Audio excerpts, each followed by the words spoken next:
Now, again, let's go back to Trey Lance, because this is where things are interesting to me. I want to hear, kind of from a 49ers perspective, the thoughts on Trey Lance, because I have something I can explain to you about what I think his situation is like. But, all I hear is everyone thinks he's going to be, everyone thought he was going to be really good. And then the preseason happened and people are like, well, I don't know, but it's also just preseason. So what should I expect from Trey Lance?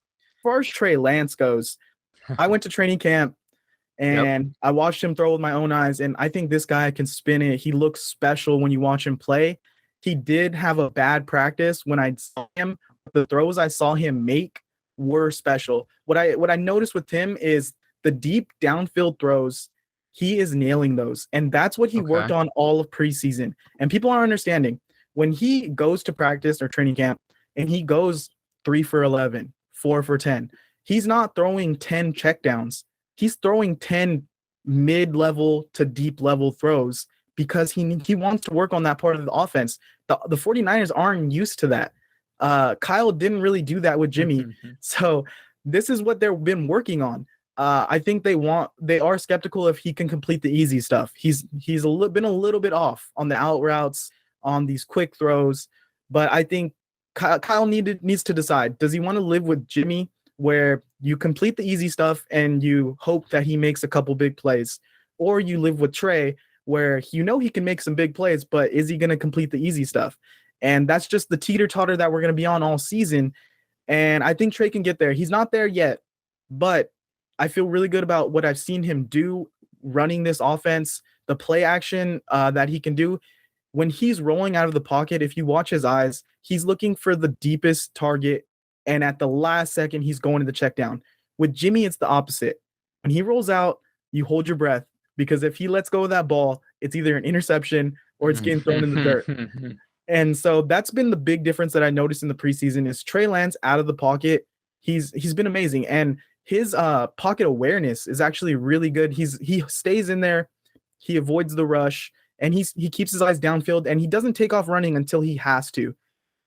And that's been the main things that I've seen him improve on this preseason. And by the end of the year, I think this guy's going to be, if not something special, he's going to be on his way. Okay, so the parallels here between the situation that I can think about that occurred with the Bears they're uncanny. Like, they are almost exact. So I'm going to give you a situation, and this is great. So 2 years ago, 2020, the Chicago Bears, had the quarterback battle between Mitch Trubisky and Nick Foles. And let me, caveat this and preface this with the fact that, no, I am not comparing Mitch Trubisky to Trey Lance. Okay, I'm not doing that. Let's squash that right now. Yeah, I'll squash that right now. Okay, but the situations are similar in this sense. At that time, there wasn't really a battle in San Francisco. I wouldn't call it a battle, right? It wasn't really a battle between Lance and Garoppolo. It was Jimmy G's job, right? Yeah. So, that year in 2020, Mitch was named the starter, but Foles was right behind him, and they had just paid Foles that contract. They had just paid him a 3-year contract worth $40 million, and everyone knew that. So, Trubisky was named the starter. He played 2 games. He played okay. And the moment he made a mistake in the 3rd game, they yanked him for Nick Foles. And then, everyone knows the rest that happened. Nick Foles wins the game against Tampa, then they lose 6 games in a row. But the reason why this is similar is this, and why it's scary, I think, sometimes for Niners fans here is when and Mitch knew this in 2020, that the full support of the organization is not behind you, it does damaging things for your confidence. And everyone knows that if you don't play the quarterback position with confidence, you are not having success. And the thing that would scare me if I'm a Niners fan and a Trey Lance fan is this. Now, Trey Lance knows in the back of his mind now, okay, they just restructured Jimmy Garoppolo's contract, and he's not going anywhere, right? I mean, he's in San Francisco this year, and he's there for a reason. And now, I don't know if you saw this report, who knows if this is true, but, there's something that came out yesterday about Shanahan not even wanting to really draft Trey Lance, and he wanted Mac Jones. I'm not going to read too much into that. But Trey Lance knows in the back of his mind, like, if I make a couple of mistakes, like, I could lose the job for that day. I could lose. They might bring back Jimmy Garoppolo. And the reason why it's a little bit more like why the situations are different is the Niners know that with Jimmy Garoppolo, the floor, like, you could be a NFC North team, or not, sorry, an NFC championship contending team, because that is exactly what you were last year. Not a ton of roster turnover for you guys. Like, you guys could be an NFC championship team with Jimmy Garoppolo. You did it last year. So they know that in the back of their mind, and that's their safety blanket. And I made this analogy on the podcast. I was like, I don't know, are you of age? Are you over 21? Oh, yeah, I'm 26. Yeah, okay. So I figured, but I just want to make sure. It's like you go to the bar. I'll take that as a compliment. Yeah, you should. You go to the bar, you see the fancy new drink, you want to try the fancy new drink, and maybe it's really good, but more times than not, it's not. And the next time you go back to the bar, you go back to your comfort drink, right? You go back to the Bud Light, the PBR, right? The Miller Lite, the thing that you're used to. And that's Jimmy Garoppolo for the Niners. If things are going south, or even if they're not going south, but if they're not amazing and he's struggling on the throws that you talked about, you can easily just go to your back pocket and say, we know Jimmy Garoppolo is the floor. We know he's going to give us, he's a game manager who can give us a win against a good team, right? Because that's just what he does. So that's like, I'm just telling you from personal experience with the Bears that, like, not having full confidence in your head, it's extremely, extremely damaging as a quarterback. It damaged Mitch Trubisky knowing that the front office and the coach specifically had zero confidence in him. And the moment a mistake was made, you're gone. And knowing that, like, it puts a lot of pressure on you as a quarterback to play your expectation then is to play a perfect game. And it's very, very hard to do. So that's why, like, when they restructured Jimmy G's contract, I was like, oh no, like, because he's not going anywhere, right? Like, they did that for a reason. He's there. And I feel like, do you agree that he's sort of there, kind of in their back pocket, like, that they can go to?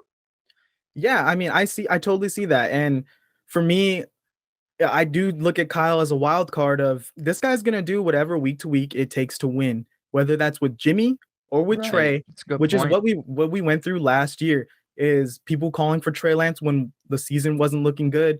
He stuck with Jimmy because he knew that Jimmy could run what he wants. And we ended up rattling off some wins at the end of the season, snuck into the playoffs barely. And I think they wouldn't have made this move if they didn't have a guy like Trey Lance who could handle this mentally.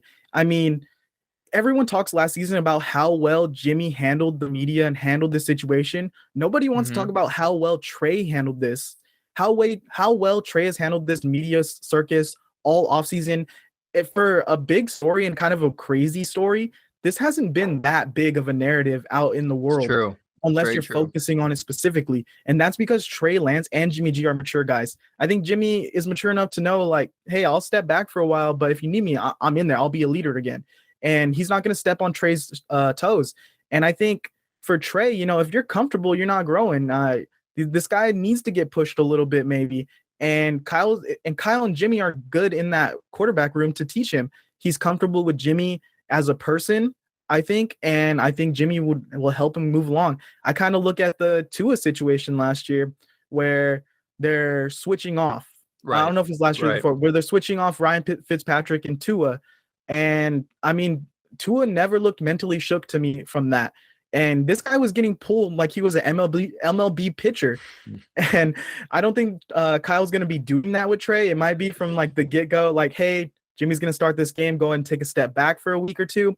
But if they could do it there, and I think Trey knows, say he does like struggle and Jimmy is the guy halfway through the season and he finishes the year. These next 2-3 years, Trey's the guy no matter what, because there's no getting rid of him. We drafted him. We would eat too much cap to trade him and he wouldn't have great value. So Trey knows at the end of the day, next year, he's the guy no matter what. And I think he's just going to come in as a professional every day and try to get better. Yeah, I think the ceiling could be there for him. And maybe he has the mentality that he's going to say, you know what, you want to bring back Jimmy G? Screw you. I'm going to show you that I'm the leader of this team, right? And maybe he'll use it as motivation. That's definitely a possibility. That's what I want. That's what I wanted Mitch to do in 2020. But, sometimes it's difficult because if you're not playing well, like it's hard to say, screw you, this is my team if you're not playing well. So you just don't know if he's that guy yet. You don't. And that's why, like, week one, okay, it was terrible timing because now that's become a storyline, sort of. It's in the back of his head. Week one, now you got to go to Chicago and play a team that's, has felt disrespected for the past 4 months and has something to prove. So, I'm anything goes, man. Anything goes for Sunday. And as far as like the leadership qualities of Trey, like I didn't really like, because I don't follow the Bears as closely, but tell me if you noticed this when Justin Fields started to take over. When Jimmy was the starter, Kittle was his boy, always posting him on social media, and all the guys had his back. The second the season ended and Jimmy kind of stated like, "Oh, I've been good here. I'll see you guys, deuces." I think there was a kind of shift where Kittle started hanging out with Trey Lance. They're at the Warriors game together. Debo's posting about Trey Lance. They're hanging out. And then Brandon Ayuk is like, they're boys now. Like, they're always together. And so there was this kind of shift in outside of the field where they're really like taking on this guy as their leader and embracing him. And that was the question last year, is like, is this Jimmy's locker room or is this Trey's locker room? When it was clearly Jimmy's. And this season going in, I think he feels more comfortable because this has clearly been Trey's locker room. Jimmy at practice has been off to the side on his own, and they respect him, they like him, but there's been so much going on. I don't think these guys look at him as the leader anymore. Yeah, and look, like that was there, like same thing with Justin Fields. Like last year, this was Justin Fields' team, and everyone knew that, but they gave the starting nod to Andy Dalton. And years ago, it was Mitch's team too, and they gave the starting nod to Foles at one point. Like, hey, sometimes, man, like if you have a coach who's really stubborn, who's really, like they know what they want and they're not going to, stray away from that, then like sometimes that stuff doesn't matter because, we would talk for so long on our podcast. Trust me, we have been through this as Bears fans about this exact conversation. Like, dude, like everyone is like behind Mitch Trubisky. Everyone's behind Justin Fields. Why aren't they just playing him? Well, like if you have a coach like, and Kyle, I think Kyle Shanahan's a great coach, but if he's stubborn and if this is the way he wants it, then like, that's the way it just sometimes is. Like if he thinks it gives them the best chance to win, like he's not going locker to locker saying, who do you want to start? Who do you want to start? Who, you know what I mean? He's not taking a tally of which players, they like more. So it's just an interesting situation, but we'll see how it plays out. And as far as like Jimmy, we don't even know how long he could be a part of this. They restructured his contract because it makes him a little bit more tradable. For a team to take on a $6 million contract with incentives to possibly bump it up to like the 18-19 mil range, for a desperate team, that's looking pretty good. It only takes one play for a team to get that desperate. I mean, Zach Wilson rolled his knee, and everyone like crowned them the Jimmy G sweepstakes winners. So there only takes one injury, and it could happen week one, and all of a sudden the whole narrative changes. The 49ers can get a draft pick, and we have to commit to Trey. So that's just something to look out for going into the season. While we're still on the quarterback, I just got to ask you, as someone facing this team, this roster, would you rather be facing Jimmy G or Trey Lance right now? I'd rather be facing Trey Lance. I would. I would. I mean, again, Jimmy G and that they know how to win. I mean, they're a hard team to beat, and I just think Trey Lance is prone to make a couple of mistakes. And look, that could change down the road. But as we're talking about week one, right? And again, is sort of like a rookie season. Again, we're kind of pushing that narrative. He started 2 games last year, right? But as the official starter, first week one, I'd rather play the younger guy who doesn't have as much experience, who, there's questions around him and all these factors. Like I could end up being way wrong. Like Trey Lance could end up being really freaking good, right? He could end up throwing for 350 yards and 4 touchdowns. Or I'll go back on Sunday night and wish I never said that on this podcast. But going into it, like I know what Jimmy G has done against good teams. And I know what he did to us last year. Like not him specifically, but that team with him as at the helm. And I would be a little bit more nervous playing you guys with Jimmy G. Like I know that's probably a weird thing to hear. It may not be what you expect to hear, but like for this game, for this moment, like that's just what I got to go with. No, yeah, I see that point of view. For me, someone who watched all the games, and I know you say Trey Lance, yeah, he can make a couple mistakes. No matter how long Jimmy's been a starter and been in this league, if you watch a Jimmy G game, he's going to make 2 or 3 throws a game that are just lollipops for the defense. Like he's just handing them the football, there's going to be 2 or 3 mistakes. So if Trey can stay in that range of 2 or 3 mistakes, maybe 4, because he's mobile, he can make other plays for us that Jimmy can't. I'd rather roll with Trey, and because I think he can bring about the same level of production. Okay. So that's kind of my take on that. So Gotcha. Now that we've heard all this, I want to hear you. I already know what your answer is. But your prediction week 1, win, loss, what are you thinking? And look, this has really changed for me. Like when the schedule came out, right? And I saw this on the schedule, I was like, crap, that's not great. You don't want to see a team that was, in the NFC Championship last year, week 1. Luckily, I think things changed that this game is in Chicago at home. I don't know if you guys know, but on Thursday, they're going to likely announce like the official details for the Bears moving to build a new stadium in Arlington Heights. So this game on Sunday and this season could be one of the last seasons at Soldier Field. That's going to rile the Bears fans up. They're going to be ready to go at the stadium. But I will say a lot of this does depend on injuries. Like the Bears have a lot of very, very questionable injuries right now. Byron Pringle may not play. Velus Jones Jr. may not play. And if both of those guys play, I mean, those are your 2 and 3 wide receivers, man. If they don't play, like you could be in trouble. And Jaquan Brisker, the guy I mentioned earlier, who his trainer thinks could be a Hall of Famer at one point, the rookie, I mean, he might not play either. So, a lot of it hinges on the injuries there. But the bottom line is this: like, I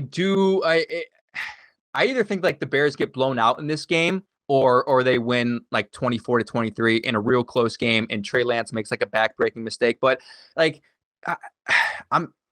I think the Bears win the game. I hate to do it. I don't want to be that guy because I know, like, you guys got a big fan base. I know every fucking, sorry, pardon my French. I don't know if I can curse on this podcast. Yeah, you can cuss all you want. Every 49ers fan probably just, turn this damn thing off. Oh, casual Bears fan, typical Bears fan. Look, I have the Bears winning, 9 games this year. I do. And I know that's more than what most people think. But if you listen to my reasoning earlier in the show and you listen to the things I said, like, I have merit behind why I think the Bears could be a good team and why I think they're going to win this game. If I break it down, like there are, I think the matchups end up being even, right? Like we know there's a big matchup advantage for the Niners right there with the defensive front against the Bears offensive line, right? But we know there's probably an advantage with the Bears, offensive personnel against, the secondary with injuries you guys have. And I think the Bears defense, even against a rookie quarterback, could be, a personnel advantage there. So, Justin Fields, man, like they're going to do things to bring him success. And the other thing I use when I, evaluate a game like this, especially since it's week 1 and you don't have previous games to analyze and evaluate is, the Bears were in that game last year. I mean, they took the lead with that Justin Fields rushing touchdown in the 4th quarter. And I don't even remember how the heck the Niners ended up scoring 33 points in that game. But,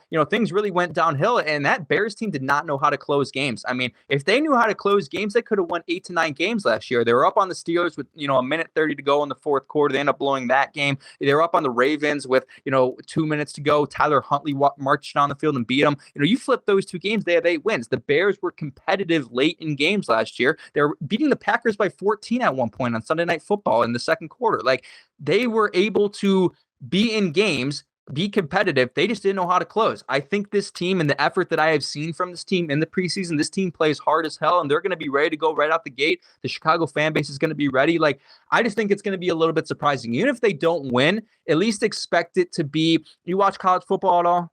Yeah, definitely. I graduated from Ohio State, so obviously I watched last night Ohio State Notre Dame. I could almost see, like, if the Bears were to lose, I think it would almost happen exactly like Ohio State Notre Dame happened last night, right? Notre Dame, new head coach, Marcus Freeman. They got a lot to prove, right? Younger quarterback. They go out and they absolutely manhandled the Buckeyes for the first, 30 minutes of the game. They're up 10-7, and then talent prevails. The better team kind of prevails in the end. I could see something like that happening where, the Bears come out hot and they really, really show that, like, they're here to play. Justin Fields makes some nice plays and they go up in the half, and then, they kind of fizzle out. It fizzles out in the second half. They can't close it out. But, I think they get it done. And I just look, regardless of how good Trey Lance is going to be, it's very, very difficult for him to come in against a very, very smart defensive, one of the smartest defensive, coaches, defensive-minded head coaches in the NFL, and a young, talented defense is ready to play. It's going to be hard for him to have a big phenomenal day. Like he may have a good enough day, but I don't expect Trey Lance to go out there and absolutely torch the Bears defense. So, score, I go 24-23. I think the Bears inch it out. There's always one surprise on week 1. Why not this be the one? But I know you probably got some gripes with it. So I don't see eye to eye completely on this. So I definitely I gotta lean the Niners. I do have them going. You. I believe maybe like a 28-20 score, even like a 28-24 around there.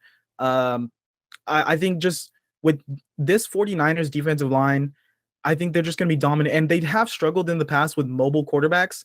I don't think we're going to have that problem so much anymore with Drake Jackson, Eric Armstead, Kinlaw out there, and especially this linebacking. Azeez Al-Shaair, this is a guy, like, look out for him on the free agent market in a year or so. This guy we might lose him because he's playing so well and he might just cap out. We can't afford him anymore. Dre Greenlaw, he's really fast at the other outside linebacker spot. Fred Warner, obviously. I think those guys kind of mask our secondary injuries and all the struggles we might have back there. Trey Lance, I think, I think it could go the way you're saying, a slow start for the Niners. But once Kyle Shanahan settles into his game plan, I think our run game is the major difference in the speed of Elijah Mitchell and Jeff Wilson Jr., who's also a pass catcher that can get loose. And then you have Kyle Juszczyk and Kittle making plays and blocking. I think there's just so many ways that Kyle Shanahan could come at this team, and I feel really good about that. So that's basically where I sit on it. And we also improved our special teams, so we kind of tuned things up here.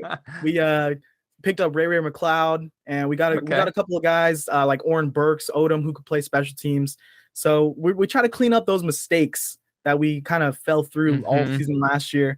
I think the Bears, they're not a pushover. They're going to come out and compete, but I believe in Kyle Shanahan, especially D'Amico Ryans too. This guy can scheme, man, and he's aggressive. People want to talk about Robert Saleh, how he did with this defense. If you look at the difference between that defense and D'Amico, the way he calls it, this guy, he is sending the blitz, he's sending stunts, and he'll send the corner on some blitz, and that maybe can help contain Justin Fields, maybe throw him off a couple plays, especially with their young receiving core, and especially if you're saying it's banged up, just tips it more in our favor. So that's kind of where I'm sitting on that. Yeah, no, definitely. And look, you mentioned something that I'll say. I'll say a couple of things. I'll say one, if Jimmy Garoppolo is starting this game, I pick the Bears to lose. I do want to say that. And also, like, the thing that scares me the most, well, obviously Nick Bosa scares me the most, right? Going up against the 5th-round rookie Braxton Jones, it's something that you'll hear a lot on Sunday. But Kyle Shanahan scares me the most out of anything, with the 49ers. You have a very, very, I think, one of the top 4-5 head coaches in the NFL right now. Like week 1, those guys, they game plan well, but at the same time, like, if there's one week where the head coach advantage isn't there, it's week 1, right? Because they don't have a lot to feed off. They don't have a lot to see. And the Bears were very, very strategic as far as how much they were going to show. And Luke Getsy has said multiple times in interviews and press conferences that they haven't showed anything in the preseason. And what you're going to see week 1 is nothing from what, that they showed in the preseason. So, like, as afraid as I am, and I still am afraid of Kyle Shanahan in this game, if there was one week where the head coaching advantage and the strength of your head coach isn't as much of a factor as it is in other weeks, it's week 1. So just a couple things to keep in the back of my mind. Again, I know the 49ers fans are going to be finding me on Twitter and crapping on me. I'm sorry, but let's be respectful on there, guys. Let's be respectful. Let's be nice. But yeah, like, nonetheless, man, like, I think this is going to be it's going to be a good game, man. It's going to be a really entertaining game. It's going to be a dogfight. Like, I think both teams are going to play really, really hard. And again, you remember that game last year? Like, it was a great football game, man. That was a good game to watch. Entertaining down to the wire. So I think, like, regardless of who we think wins, like, it'll come down to potentially a 2-minute drill. And how perfect would it be? Like, okay, one of these guys, Trey Lance or Justin Fields, has to, go down the field and get you a game-winning drive, and we'll see who can do it, right? They're both from the same draft class. Justin Fields is the guy who was drafted later. He wants to prove it, but Trey Lance wants to prove that he's the guy drafted number 3 overall. Like, we know, again, like, we know how Fox does these things. We know the narratives that they're going to push. So it would only be right if it comes down in the end between, which second-year quarterback from that draft class can make the final play on the game-winning drive. Yeah, man. To me, the narrative for me is this is kind of a game of unknowns. Very true. Very The true. quarterbacks you could both say are somewhat unknowns.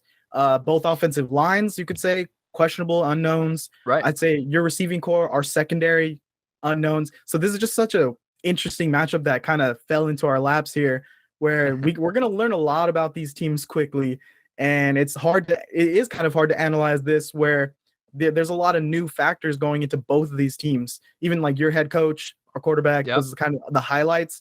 But man, we're gonna see that first half. We're gonna learn a lot. Damn straight. Yeah, man. I think that's all I got for you, man. I appreciate you coming on here, giving a little insight for our fans for week 1. If you want to give another shout out to yourself and kind of let them know where you're at, where they could find you, support you on Twitter. Yeah. You guys could just follow at Bears Nation Pod. I mean, I do a little bit of posting on my personal, but I do most of the stuff on at Bears Nation Pod on all of our platforms. So you can follow us there. Again, really appreciate you guys. You guys do great work here with the Deep Dig podcast. So it's an honor to be able to be on here today. Yeah, man. Appreciate you, man. Thank you.